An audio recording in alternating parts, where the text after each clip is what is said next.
Oh, all right. Yes. My name is Owen Shamkuza. I really have a question. You were talking about artificial intelligence, saying that this is the direction where the world is going. So my question is that with Generation Z coming, is there a way in which our young brothers in elementary school can be taught, can be acquainted with technology so that they will grow up in sync with where the world is going? This is my question. How can we capture the coming generation to be to be well versed with this kind of technology? I can't say I have a definite answer to that, but I believe we should catch them young.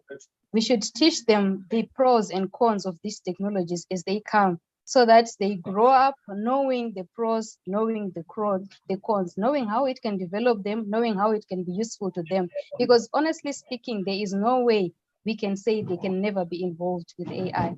They will be involved because it's there. Even if you say you can't use it, you can't teach them at home. Even if you can't teach them anyway, they will go to school, they'll meet their friends, and those people are using these systems. So we just have to catch them young, teach them even as they grow, teach them even as they start to understand what exactly will be going on. We teach them and ensure that they understand both the pros and the cons, so that they will know what to do as they use the systems. Okay, so the other question here is saying that how can we coexist with machines that inherently lack human values? What values should we embed in AI? Can you come again? Okay. How can we coexist with machines that inherently lack human values? What values should we embed in AI?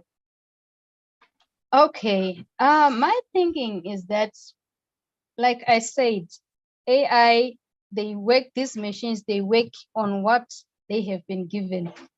So it's about how you develop your programs and how you develop the instructions that you give them that determine whether you are going to coexist with them or not. It's just unfortunate that we are living in a world where people are they have too many, or I can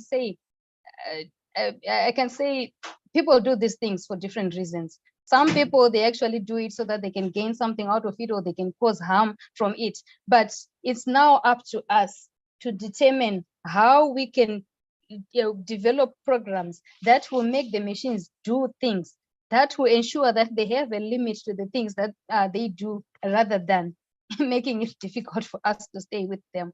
It's just unfortunate that we have different thoughts, we have different ideas when it comes to what we want these things to do for us. But we just need to know and understand and give these machines the instructions that will help them make a work better for us, make lives better for us, rather than difficult for us. But I cannot say how we can coexist. It's just about how we develop these things, what they do.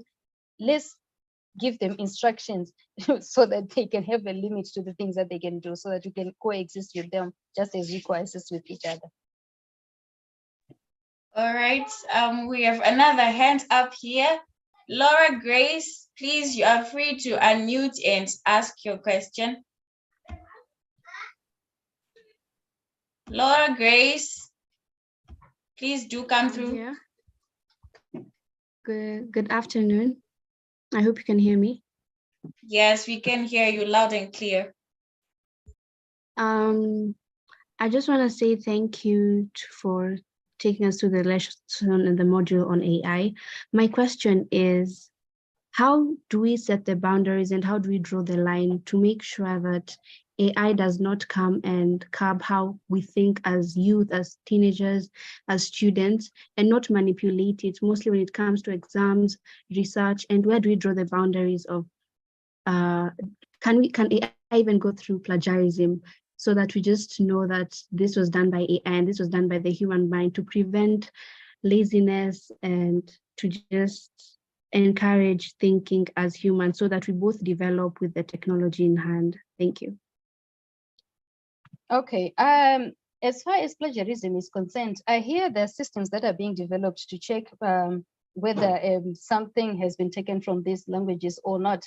so that plagiarism can be reduced. I haven't yet gotten my hands on anything that has been developed so far, but it's something that I'm told it's in the making to ensure that people can just not go and do all their researches on ChatGPT and they come up with that thing and we use it like that. Like you're saying, it promotes laziness. Then on the issue of setting boundaries, my thinking is that these things can only be controlled when rules are actually set, whether it's at the government level, whether it is in the where boundaries can be set to ensure that even if you are developing systems, the systems shouldn't go this far, or your systems shouldn't go to this extent.